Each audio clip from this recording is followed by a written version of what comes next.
I was adopted by an American couple, but I was born in Mexico.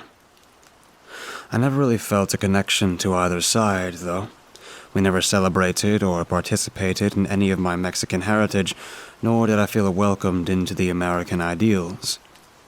I grew up in a small, conservative town in Kentucky and was basically an outcast because I was essentially a foreigner to them. I was kind of a loner, no friends, cordial relationship with my parents. But I was content. I had a home, food, and comforts here and there. Yet I had so many questions about my family history that I knew couldn't be answered, as my parents didn't really have much information to offer. I was found abandoned on the footsteps of some church in Jalisco. But there was this yearning to find my biological family, or at least some semblance of my family history. So, for my birthday, I asked for one of those kits. I can still remember our conversation. "Sweetie, are you sure about this?"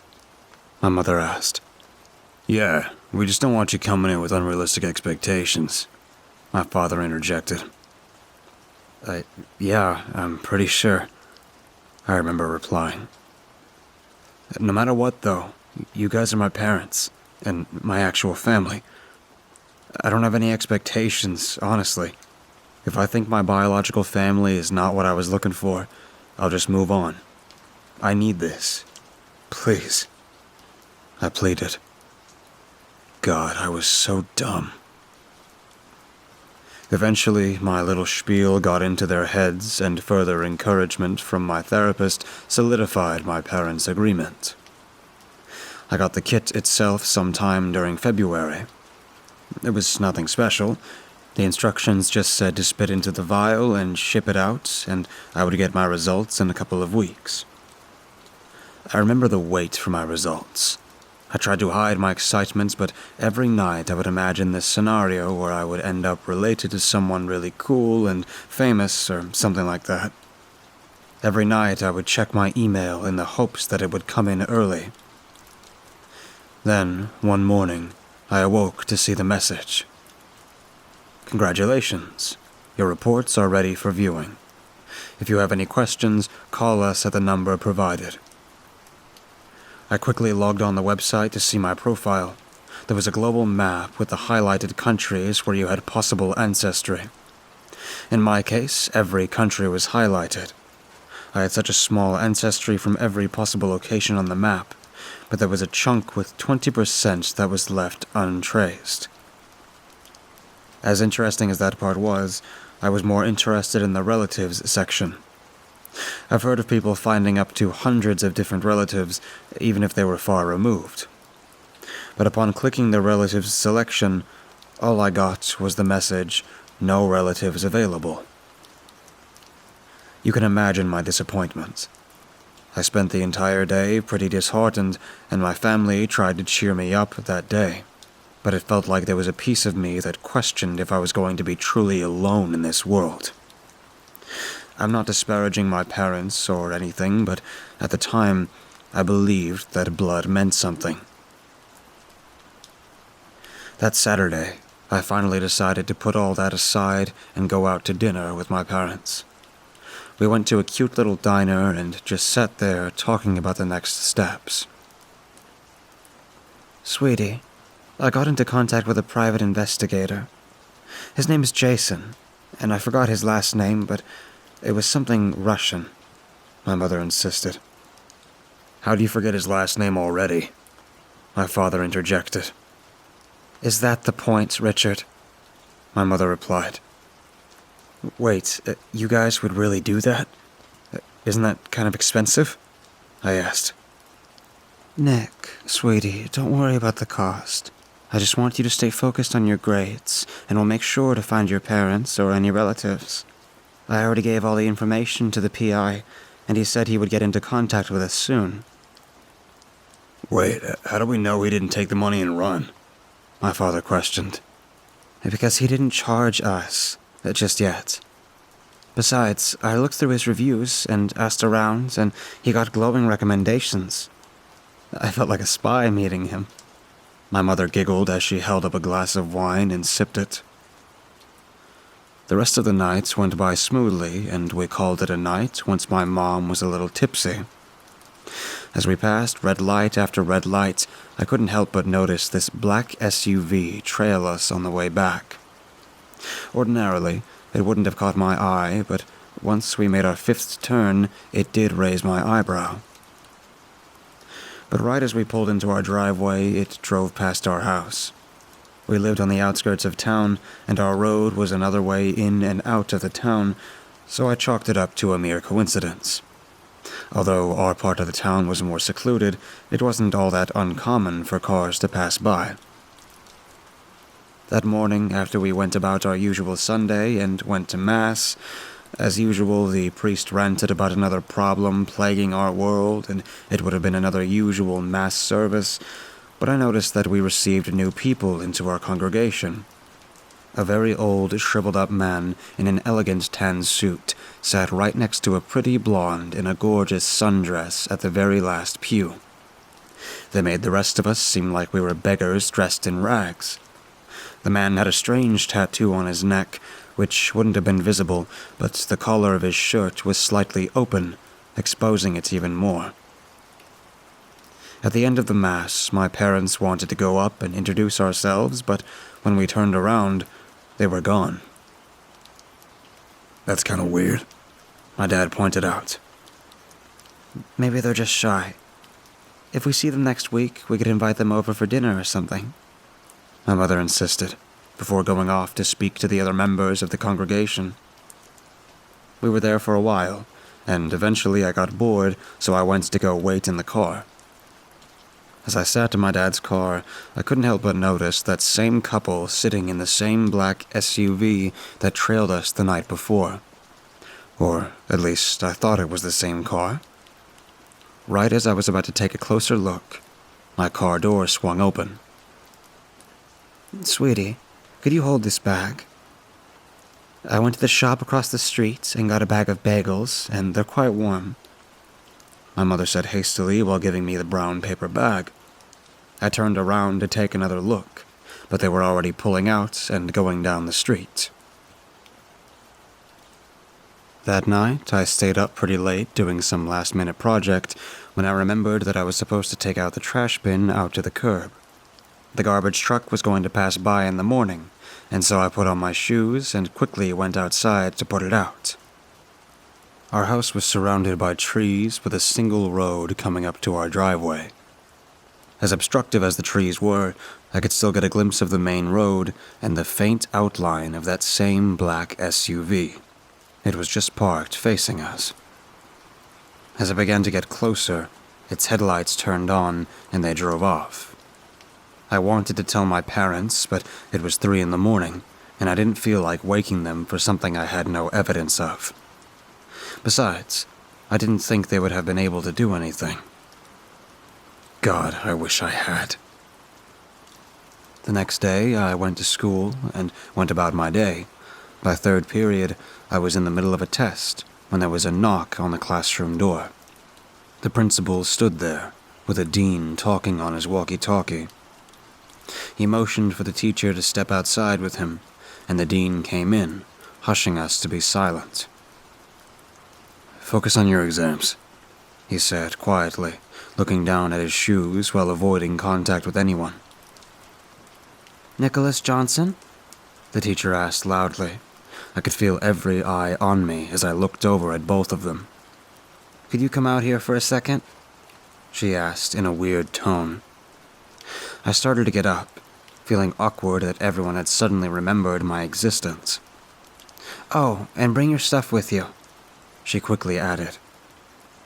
I stepped outside with my things and started to follow the principal and the teacher herself, our footsteps echoing through the quietness of the hallway. We stepped inside of the cold office where a brunette woman in a black blazer was sitting. They motioned for her to take a seat while they all sat down. "There's no easy way for us to say this, but there was a house fire at your home this morning," the woman spoke. "Unfortunately, there were no survivors. Both your parents have passed away. I'm sorry." And with that sentence, I felt the world stop. It was as if everything had gone silent before coming down and crushing me. "I am truly sorry," the woman said, while everyone else in the room stood quiet. "Is there anyone we could call?" I shook my head. My uncle Bernard is the only one, but we haven't seen him in years. I don't know his number either." I didn't add that I also didn't really want to see him, considering the last time we saw him, he was off on a drug binge. He was a former veteran that resorted to unsavory medications. The woman nodded before handing me a tissue. "Here, wipe your tears away and we'll figure this out, okay?" I just nodded and took the tissue. I didn't even realize my eyes were teary. "So, what do I do now? Where am I going to stay?" I asked. "Because you still haven't turned 18, you will be placed in a group home temporarily. That's actually where I will be taking you as of today. Once we get there, we will discuss all the details and get into contact with your parents' attorney. Is that okay?"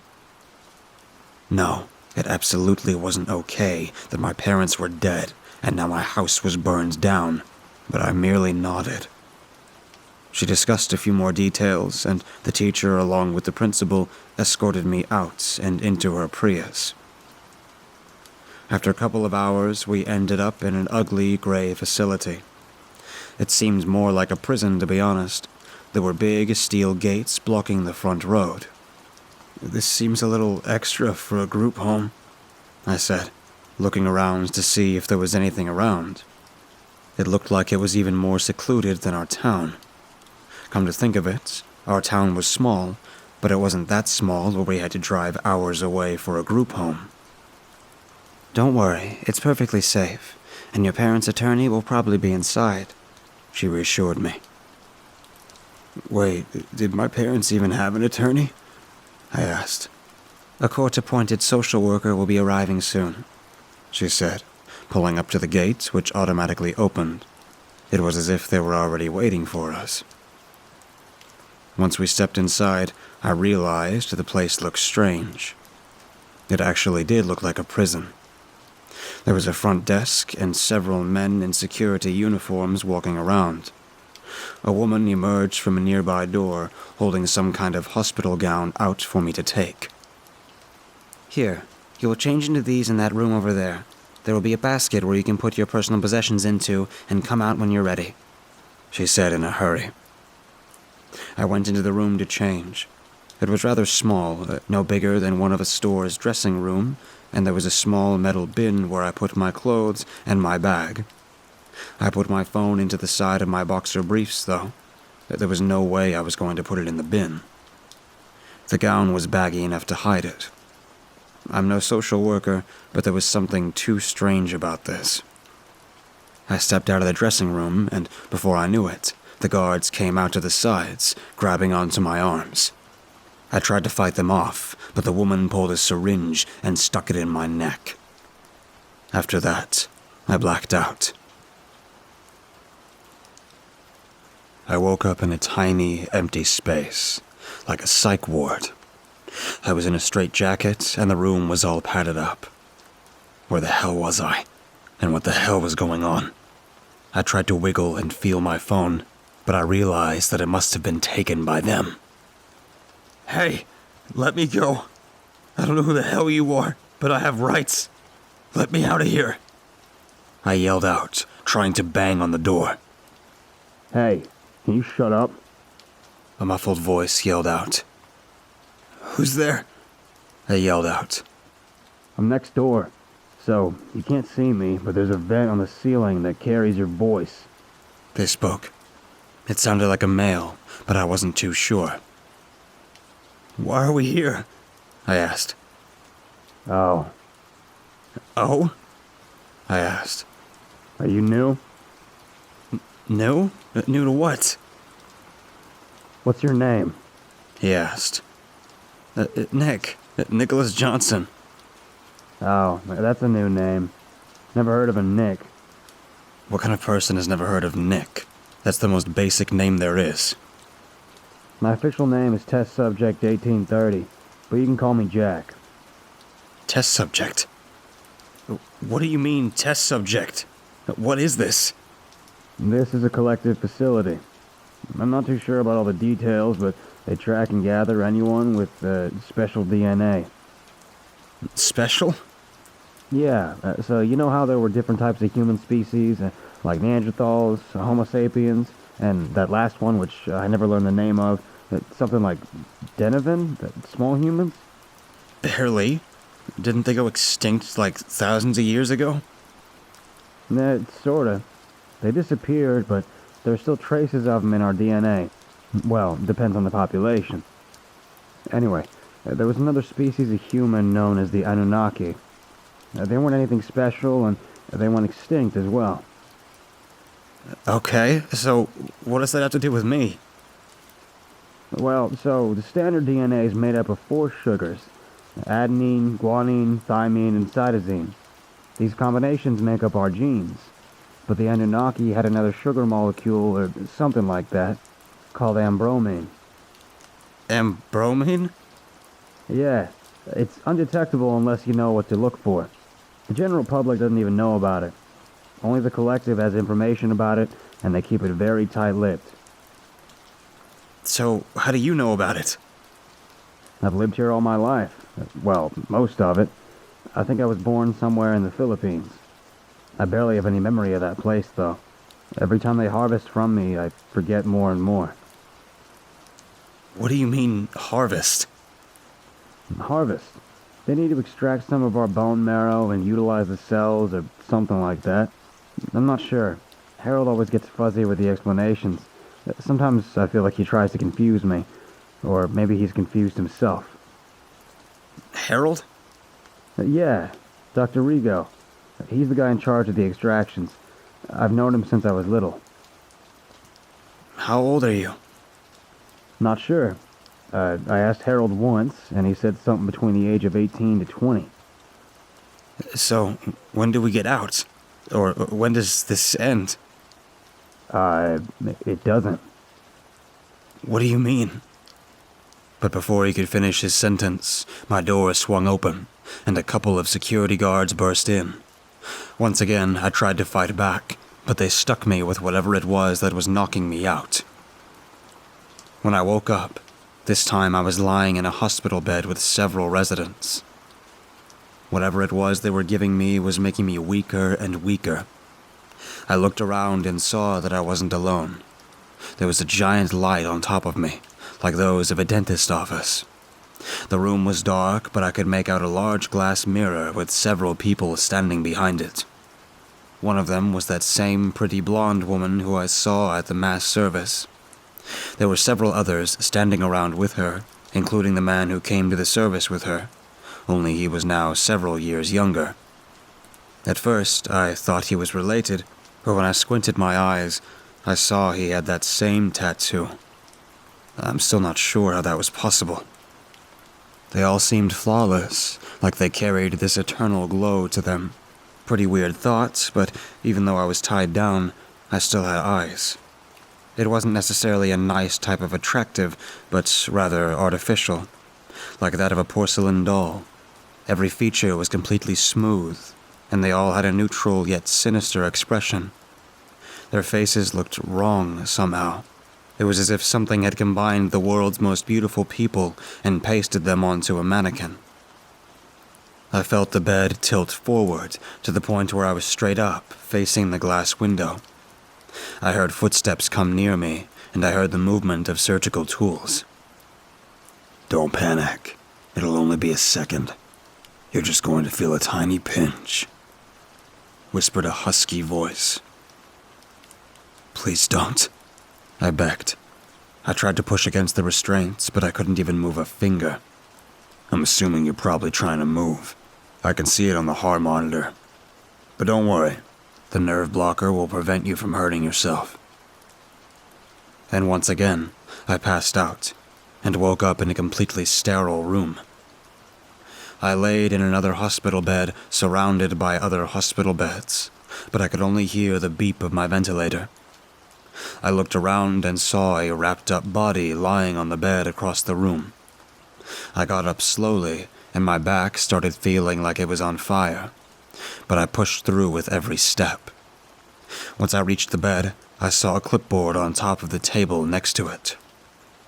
Subject, 1830. Status, deceased. Cause of death, aplastic anemia. Oh, Jack. I wanted to pull back the cover to see what he looked like. This man who spent all his life locked away, being harvested for some unknown reason. They didn't even have the decency to give him a name. Subject 1830. I really wanted to pull the cover. I swear I did. But I just didn't have it in me. I started to hear voices coming from the door at the end of the room, and I quickly went back to my bed. I closed my eyes, but moved my head to face the door. And with a beep, the doors automatically opened. Sir, we have to finish the extraction for Subject 1830 and prepare the crematory. A woman's voice spoke. I could hear the clacking of the typing of a laptop. What a waste. It's such a shame. He had the highest concentration of Ambromine, and he was the longest lasting as well. The others never fared as well as he did. How long did he last? His file says he lasted over 18 years in this facility. The woman replied. He used to be obsessed with that beanstalk story. Let's hope the new one doesn't take long to acclimate to his environment. We can't have the mental stress affecting his health. Our superiors are overestimating the production of Ambromine. Those imbeciles keep signing contracts with superficial cosmetic companies and don't bother researching alternatives. I tried to look over to see, but I was afraid to make a sudden move. So, I merely opened my eyes a tiny squint, looking over to see a red-headed, overweight man standing next to a skinny, short nurse. That must be Dr. Rigo. The same one Jack said was the head of extractions. I tried to keep my eyes closed, and right as Dr. Rigo walked over to me, alarms started blaring through the building. Great. Follow the emergency protocols. Dr. Rigo pulled out a syringe from behind his back, and the nurse tried to rush forward, but I panicked, and I grabbed a panhandle and hit him in the face, causing him to drop the syringe. He stumbled back and grabbed his head, while the nurse lunged forward to grab the syringe, but I shoved her before she could grab it and jammed it into the doctor's chest. The nurse went to the side and kept pushing a button near the side of the bed, as if she was calling for more staff, but the alarms were too loud for anyone to hear anything, so I punched her in the head, and I fell forward. My vision was turning dark, and I could see the doors open, and 2 men rushed in. I thought one of them looked familiar when I heard my name being called out. Nick. Hey, buddy. I'm right here, said one of the men. I wanted to say something back, but my eyelids felt way too heavy for me to even see, much less speak. I woke up in the back of some sort of vehicle with a bunch of other men around me. 7, to be exact. I was beyond freaked out, but when I reached over, I realized that I knew some of them from photos of Uncle Bernard and his army buddies. Sleeping Beauty's awake, replied the man sitting on my left. I think his name was Zane Mullins. His blonde hair and sad blue eyes made him stand out in the picture with my uncle. He was the only one I really recognized. I looked over at the passenger seat to see my Uncle Bernard leaning over to me. You all right, kid? He asked, his voice carrying through the air like a soft thread. With those 4 simple words, I broke down, sobbing. I tried to open my mouth to say something, but I couldn't stop shaking and was gasping with every breath, just crying. I didn't understand anything that just happened. I felt a hand pat at my shoulder in an attempt to comfort me. Let it out, kid. You did fine, Bernard's voice said in a slight whisper. After a couple of hours, we finally arrived at a run-down motel in the middle of nowhere. I wasn't even sure what state we were in anymore, but I knew we were nowhere near Kentucky. They gave me some actual clothes to change out of the hospital gown, which was practically exposing all of me. The room itself was nothing special, but it was packed with diagrams, maps, and weapons lying all over the bed and the spare table. "What is all this?" I asked. "This was us planning to get you out of that place." "What was that place?" "We don't really know," my uncle asked, while glancing over at Zane. "So, what do you know?" Zane moved an already open file that was on the table and shuffled some photos before passing it over to me. Unrecognizable black charred debris laid in a large pile. It was my house, or whatever was left of it. "Are my parents really dead?" I asked, hoping to hear that maybe, like me, they were safe in a motel somewhere. My uncle nodded, sadly. "I talked to one of the firemen that responded to the scene. He said that he found the remains of both your parents. The coroner said they were both dead before the fire." "Can't we go to the cops?" "No. The fireman and the coroner were both found dead a couple days later," Zane spoke up. "The only reason I heard about the fire was because some private investigator named Jason Kosofsky reached out to me with pertaining information regarding your whereabouts. He stumbled upon something strange, and when he didn't hear back from your parents, he put 2 and 2 together, and somehow found me." "What do you mean, something strange?" I asked. All the men pulled up a chair and took a seat at the table, while my uncle motioned me to sit across. "The PI worked as a former detective before he retired, somewhere in New York City. In one of his cases, a kid was kidnapped in broad daylight. The neighbors reported that there were black vans and men in suits patrolling the neighborhood a couple of days before the disappearance. He obtained footage of the kidnapping, and when he tried to bring it forward to his superiors, he was shut down, and the footage was erased. The kid's family was later found dead due to carbon monoxide poisoning. He thinks something spooked his superiors so much that they covered it up." He paused before glancing over at Zane, then over at me. "A week before the kid disappeared, he took a DNA test. He was also adopted." I felt a twinge of sadness and anger, but mostly guilt. Did I get my parents killed? Was I the cause of this? "We don't want you to start blaming yourself. It's natural to feel curious about where you came from," Zane spoke up. I guess he could read the expression on my face. "Yeah, it's not your fault." Another one of his friends, whose name I haven't learned yet, spoke up. My uncle gave me a weak smile before looking back at the papers in front of us.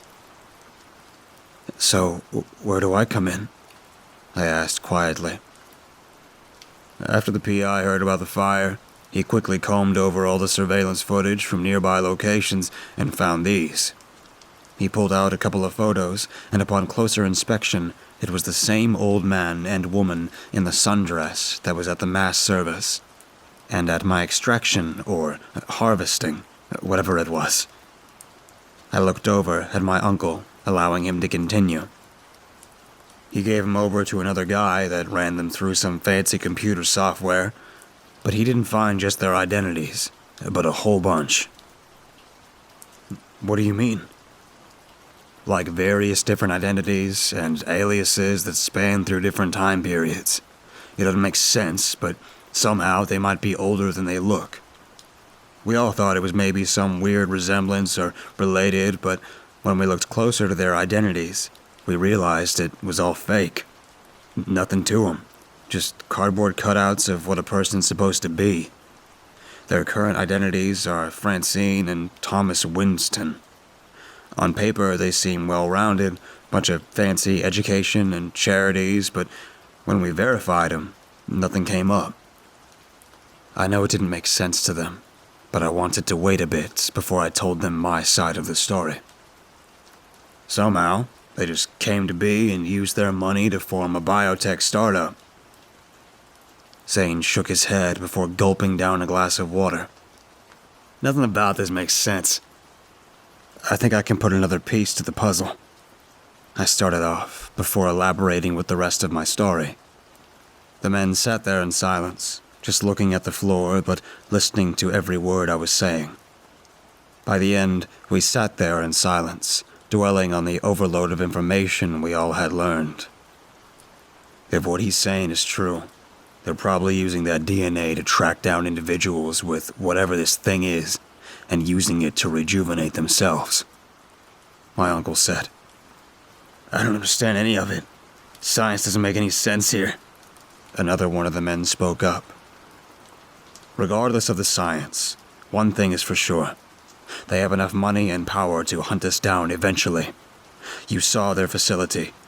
It was bad enough we lost a couple of men during our rescue mission, but that was nothing. The hard part is staying off the grid, until we can figure out our next steps." They lost men. How many people have already died because of me?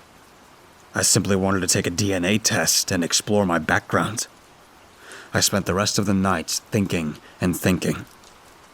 My uncle and his friends are better off without me. Hell, my uncle was sober, and I'm not sure if Zane and he are a thing, but I can't bear being responsible for their deaths as well. I couldn't vent to them because they did so much for me, and somehow I stumbled upon this forum. I just wanted to vent here. I'm not sure what to do.